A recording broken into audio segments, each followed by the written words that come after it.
Alors, l'incarnation implique l'imperfection.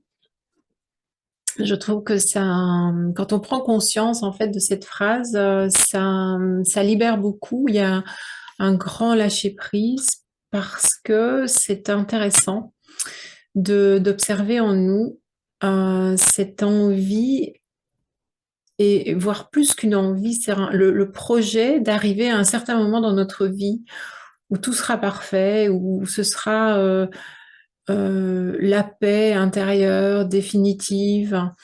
Et souvent, on se dit, ben, il y a comme une projection à plus tard dans un futur, tout ira mieux, ou quand j'aurai telle chose, ça ira mieux, ou quand ce sera comme ça ira mieux.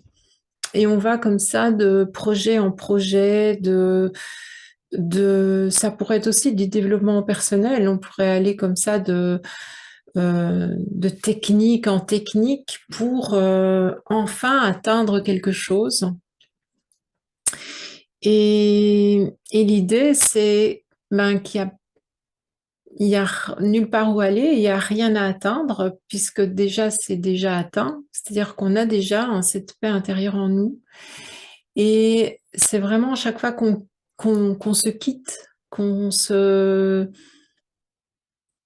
projette à l'extérieur, que justement on perd cette connexion, on perd cette conscience avec le fait qu'on est déjà dans cette tranquillité, on est déjà complet en fait.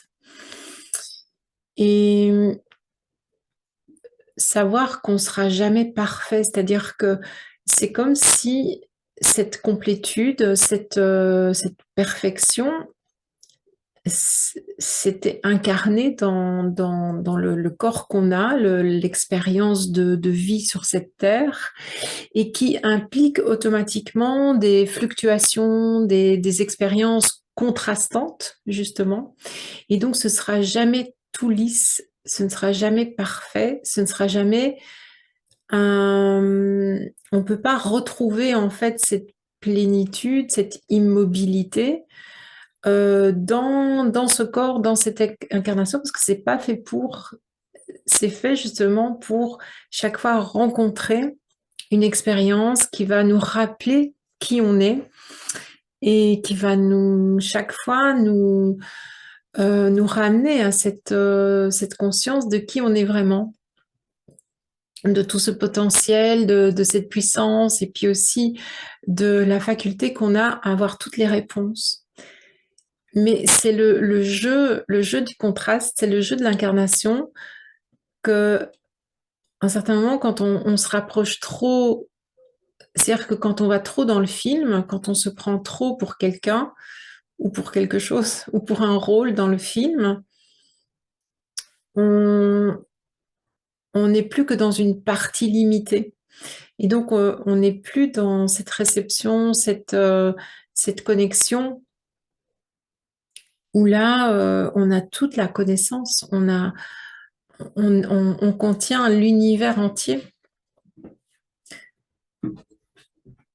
C'est intéressant de se délester en fait de ce projet un peu complètement irréalisable de un jour ça sera parfait, un jour ça ira bien, un jour il n'y a pas tout ça en fait.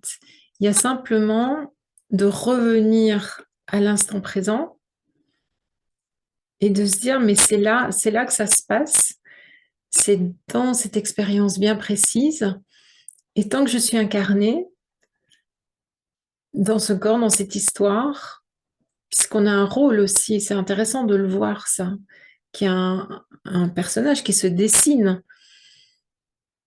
par rapport aux autres êtres humains. Chaque être humain se dessine dans un certain personnage. Et donc, c'est de se dire, ben, je vais, à travers ce personnage, je vais rencontrer des expériences, mais au fond, je suis, je suis cet espace, je suis cette réalité, cette puissance de vie qui s'incarne, qui s'expérimente, qui se confronte, qui se contraste à travers cette histoire. Et c'est pour ça qu'on parle beaucoup des identifications du personnage, de nos rôles, de nos histoires, parce que c'est pas ça qu'on est vraiment. Par contre, c'est intéressant d'utiliser, on va dire, d'éprouver ces rôles, ces personnages pour se ramener chaque fois dans cette conscience de qui on est, autrement dit, dans cette paix intérieure.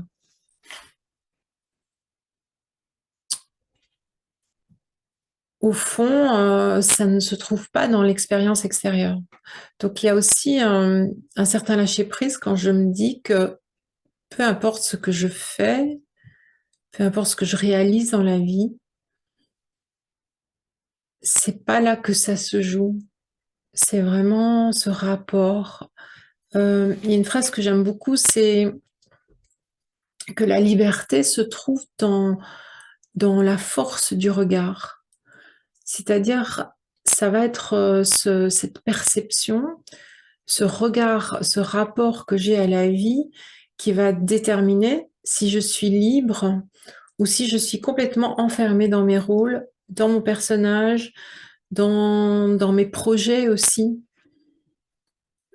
Pour le moment, je goûte un peu au fait de donner beaucoup moins d'importance aux projets, euh, à tout ce qui peut être extérieur, à tout ce qui peut coller à l'histoire du personnage.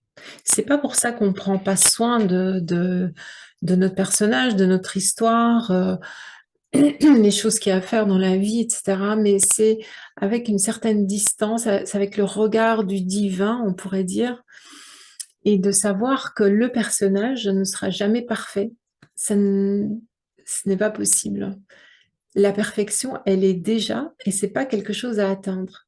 Et donc le personnage, souvent, il essaye de se démener, d'aller un petit peu dans tous les sens pour, euh, pour accéder à ce bonheur un peu illusoire euh, à travers différentes choses. Ou alors, ça pourrait être aussi des rêves, ben, si j'avais pas cette maladie, je serais heureuse. Si j'avais pas ça, ben, je serais heureuse. S'il y avait pas ça. Et là, c'est même pas le projet, c'est vraiment se dire qu'on a manqué des choses, qu'on a raté des choses ou qu'on est mal servi par la vie. Et donc, chaque fois, c'est des entraves qui nous empêchent justement de goûter réellement à, à la perfection de l'instant présent, mais pas dans l'incarnation. C'est pas dans la vie manifestée. Ça se trouve pas là. Parce que ça, la vie manifestée, c'est contraste, c'est fluctuant, ça montre des choses, ça révèle des choses. Et donc, c'est voir un petit peu de lâcher prise au niveau de ce personnage et de revenir dans cette observation, dans cet œil qui voit à travers les choses, c'est vraiment intelligence, c'est percevoir vraiment le message à travers, à l'intérieur de chaque expérience.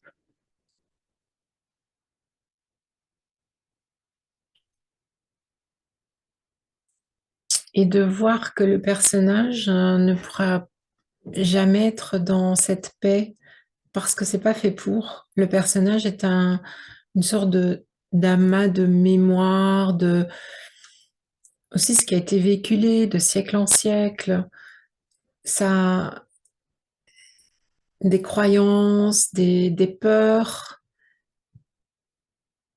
Par contre, le personnage peut vraiment également je dirais, devenir un peu plus transparent, c'est-à-dire un peu plus au service de la vie.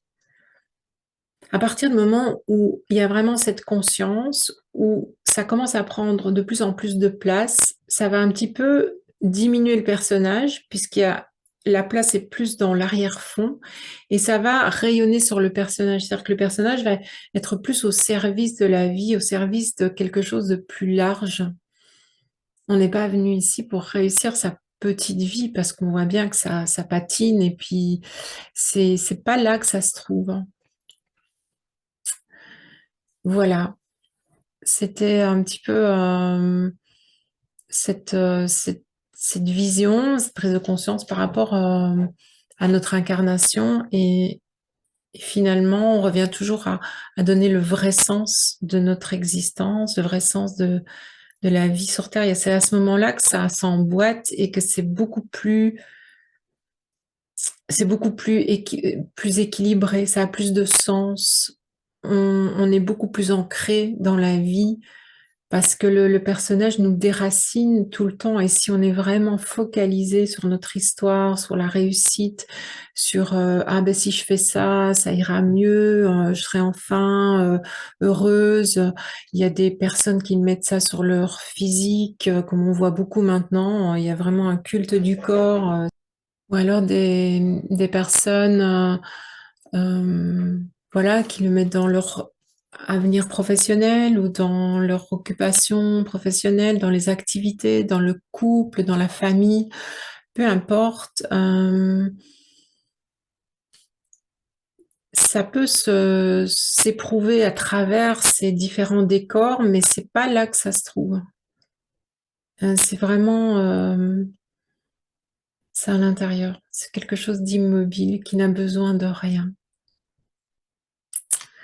Voilà. Merci de m'avoir écouté.